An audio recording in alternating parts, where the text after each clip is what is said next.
Welcome to Outdoor Chef Life. I'm Taku, and today we have an episode of Deliciously Invasive, and we are targeting invasive bullfrogs. All right, guys, we're out here with my good friend Dr. Kevin. Dr. Kev, how's it been, man? It's been great. Good to see you again. Good to see you too, man. Heck yeah. Yeah, been a long time. It has. Yeah, time flies. Yep. What are we doing? All right, we're headed out into these calm waters here. We're gonna go look for invasive bullfrogs. That's right. Deliciously invasive, back at it.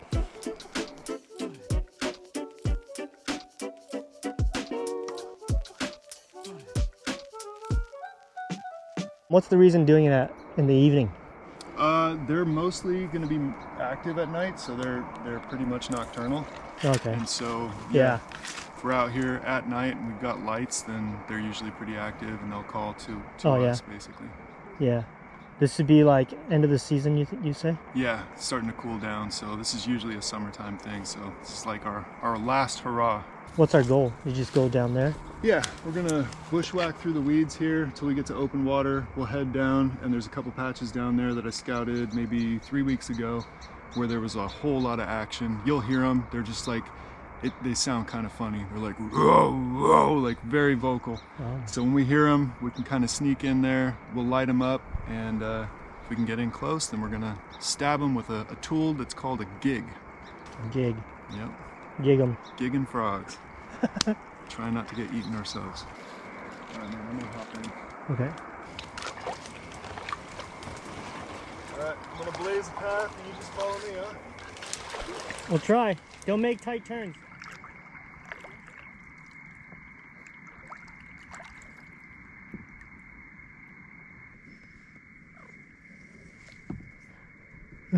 Heard a little.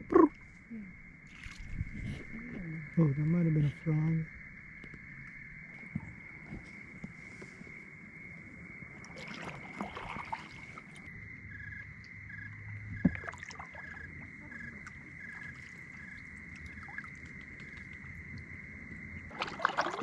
You saw that? Yeah, I did. Just go straight into it. Right around there. Could be there still. I saw that bright. Oh, I think I still see a little shimmer. Let's see. Saw it like right here, right? Yeah, I don't see anything. All right, abort. We saw some shining. Something shining, okay. Some shining back. Yeah, I Do you- just got a shot at one, but he was pretty small. Oh yeah. But failed. But I'd rather miss a little one. Yeah. So I'm not hearing any, so I'm guessing they're probably kind of cold. Yeah. So they're not going to be as vocal. But just the fact that I already got a shot at one, that's good. Yeah. All right. Sounds good. So the main thing is like when you're coming in, if you see one, just keep your spotlight like straight on it. Yeah. So you don't lose the spot, and then try not to move the weeds, and definitely try not to get your hand in front of the light or your paddle like bumping a boat or anything like that. I think I see one. Back, straight back.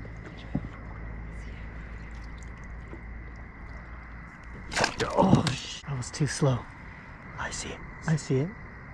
I just missed one too. Jocelyn, right in there. You see where my light is?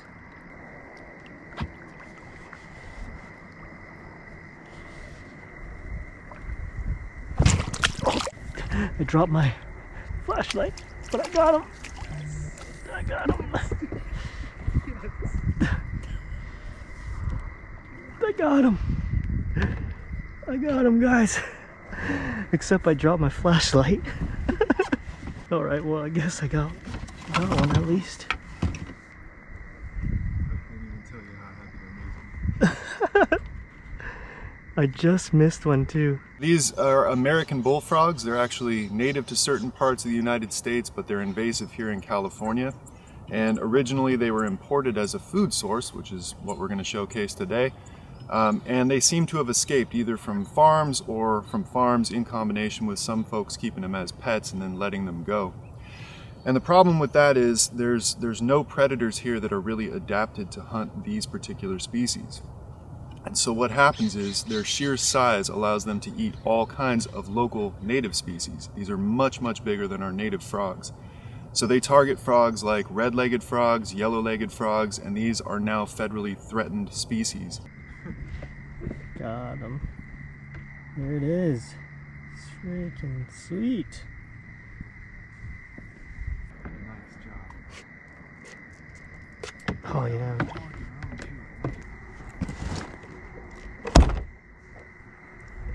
Bang bang.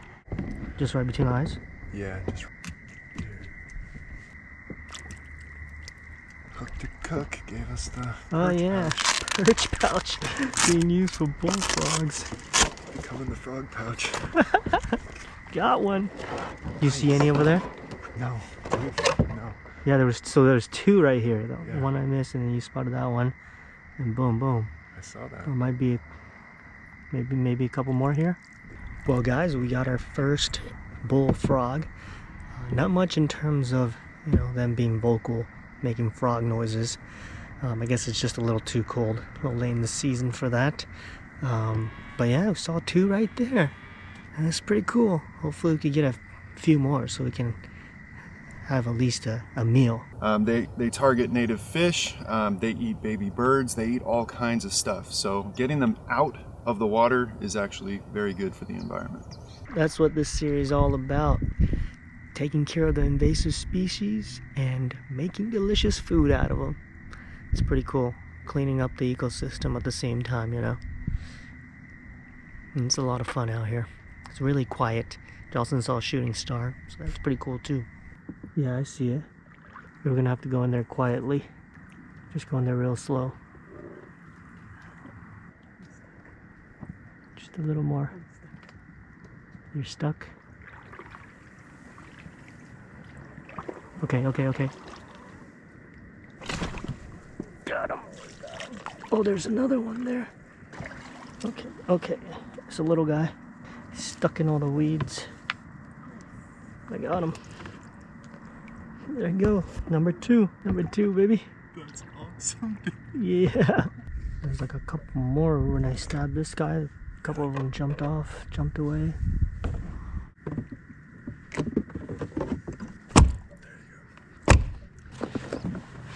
Okay, thank you, buddy. Sweet. Number two secured. Oh, shucks. I didn't record that one. I guess I missed it. Missed the record button from that one, but got number three. I barely got this guy right on the chin, right there. Barely had him. I thought I missed him. Sweet. We'll add him to the bag. Dude, nice one. Pretty sick. That is awesome. I'm like a natural born hillbilly. I got what it takes. Okay, slow. Oh, shucks. I messed up. I missed it. Shucks.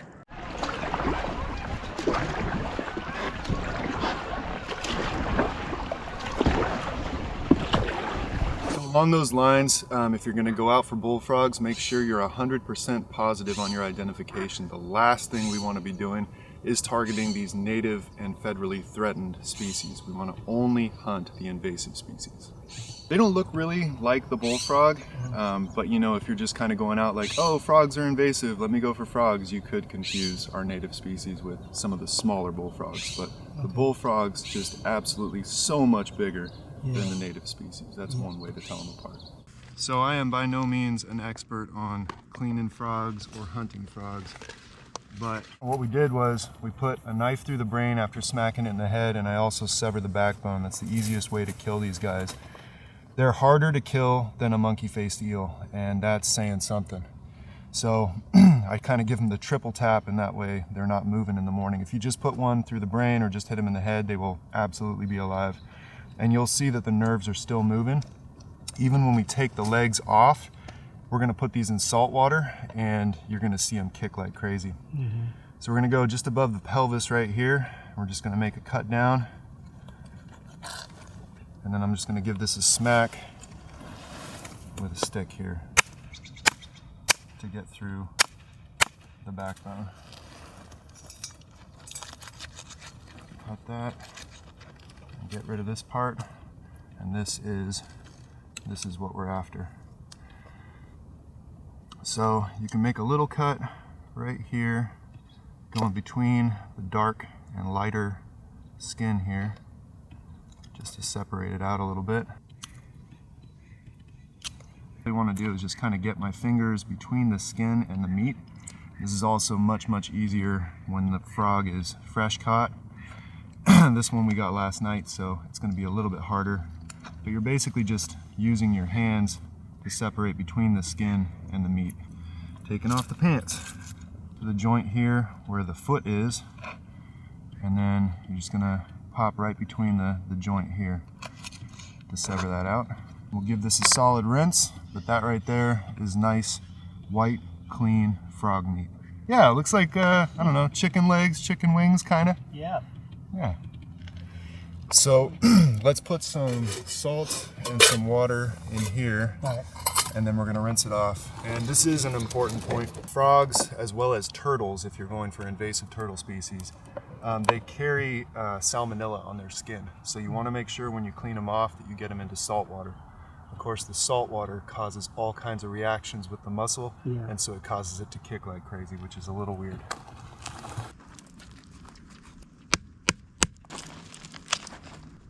There we go. There is like a sign about eating the fish and only having a small amount because of mercury. Is that the same thing for the frogs? Yeah, so they are pretty high trophic feeders.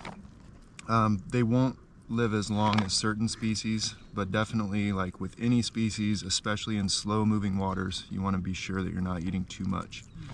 So if your diet is consisting of a lot of seafood, for instance, you know, there are definitely species that we avoid, and for a reason.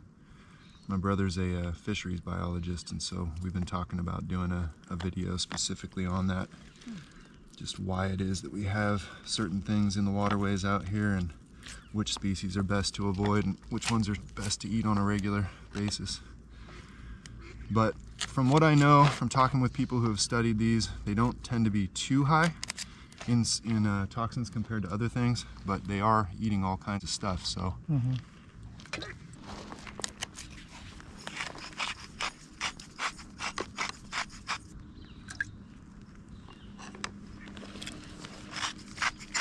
Fresh salt on top of it. Oh, look at that. Whoa. Okay, we moved over to the river. We're ready to cook. Got my stuff all set up perfectly. Today I'm going to make some Thai style fried frog legs. Right? Should be very delicious. And I've had frog legs one time and it was in a Thai restaurant. So that's why I'm making it that way. First we're going to start out with a little marinade for these frog legs. Got some garlic.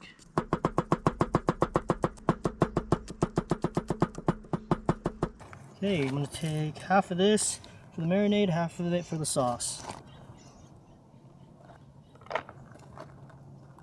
Cut them in individual legs.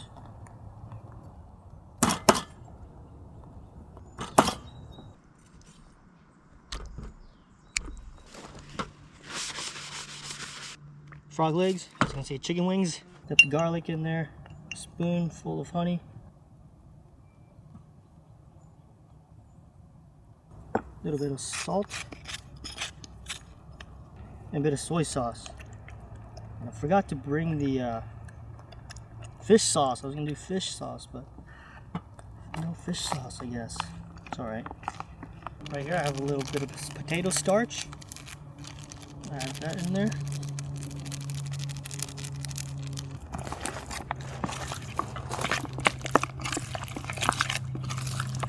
And I forgot my hex-clad wok when I have the regular pan.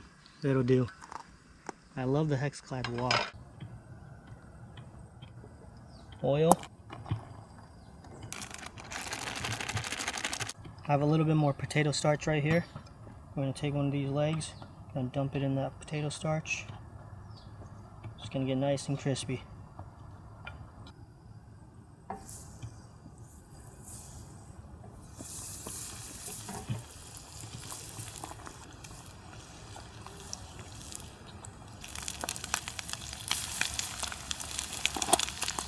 These are pretty big legs. It's like a drumstick size. You did good, man.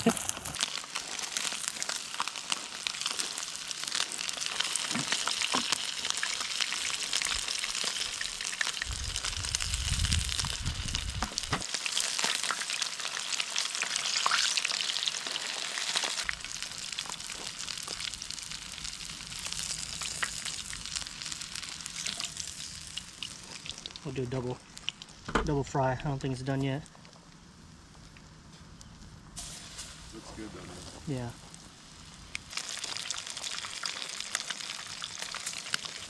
So this texture feels exactly like chicken when it's raw like that. We'll see how the texture changes after it's cooked and we eat it. Smells good. Smells like KFC up in here.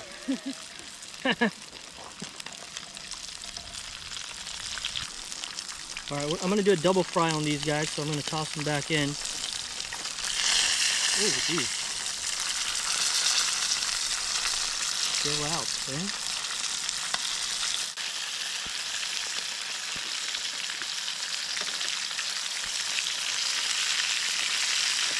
All right, I have some sage here. I was gonna use Thai basil, but I couldn't find any, so I think the sage is gonna be really good, actually. I'll toss it in there. It's gonna add a lot of fragrance.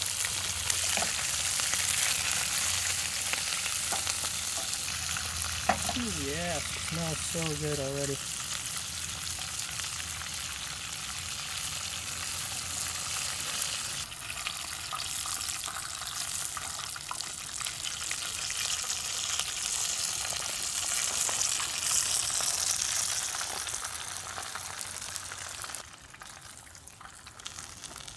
Smells really good.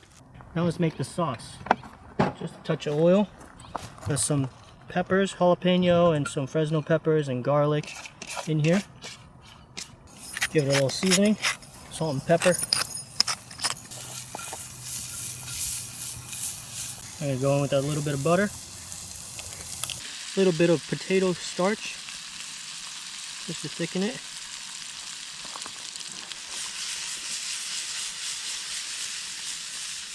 A little bit of soy sauce, lime juice,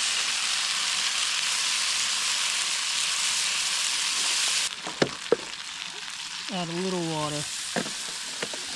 The hex clad pans, you can use metal on them. There you go, nice and saucy. I have my frog legs. I keep wanting to say chicken. Sauce all over them, and I'll just give them a toss. Kind of smells like sweet and sour chicken. There we go. And the fried sage leaves. Just top it with that. A little bit of crushed nuts.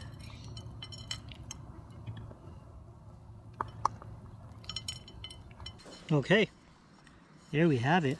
Some deliciously invasive bullfrogs. All right, now let's see how frog tastes. Okay, Joss. Right on, man. That's Okay. beautiful. Thank you. Thank you for cooking, man. Of course, my pleasure. And for being a good hunter. Provided, man. That was fun. I have what it takes to be a hillbilly. All right, cheers, guys. It's tasty. This frog tastes less like fish, more like chicken. You think so? Yeah. Subtle, the flavor of the frog, you know? Kind of more like a fish texture, but I agree, more like a chicken flavor. It's like a very dense fish texture. Yeah. So it's in between a chicken and a fish still, I think. Yeah. Mm-hmm. I'll take a little chili crisp. All right. Nice and lemony. Nice crispy. crispy, garlicky. Yeah, potato starch is a great idea, man. I started playing with other starches recently. There's a lot more than cornstarch. You can do any kind of starch, really, to make something crispy. And each one has a little slightly different crunchiness. Yeah, this one is a bit more flaky, the potato starch. Yeah, Yeah, it's nice, man. it's nice. And of course, we're gonna try some with our kelp chili crisp. If you haven't tried kelp chili crisp yet, it's available in every world market in the US now, thanks to you guys. It's also available now on Amazon, as well as through the website, through Barnacle Foods website as well. So no excuses not to try it now, unless you're in other countries. I can not attest it is delicious. Look at this. There we go. Yeah, unfortunately it's not available overseas internationally yet, but man, frog is really good. Yeah. It's funny because it lives in such a kind of like slow moving water environment. It doesn't seem particularly clean, but it's such a clean, good eating meat, you know? Yeah. And I love the texture of the meat. The cross of chicken and fish. Truly deliciously invasive. There you go. Truly deliciously invasive. You got it. Thanks for watching. If you guys want me to continue on with this deliciously invasive series, let me know in the comments. Thank you so much. Dr. Kev, Catch and Cook California. He's doing a lot of cool things. He's doing a lot of guiding. Let him know. I had the unique honor of taking these folks out for their very first successful mushroom hunt and taking Taku out on his very first West Coast spear fishing. He got his first fish with a spear with me, his first scallops with me. True. And so that led to this passion of taking people out and teaching them. So now that's what I do. I've got a guide service and my own YouTube channel, Catch and Cook California. You can hit me up at catchandcookcalifornia.com or catch the letter N cook, CA, at gmail.com, and I'll take you out and teach you some outdoor adventures. And Casually has a PhD too, so one of the smartest guys I know. You won't regret it. Hit him up. Thanks for watching, guys. We'll see you on the next one. Peace.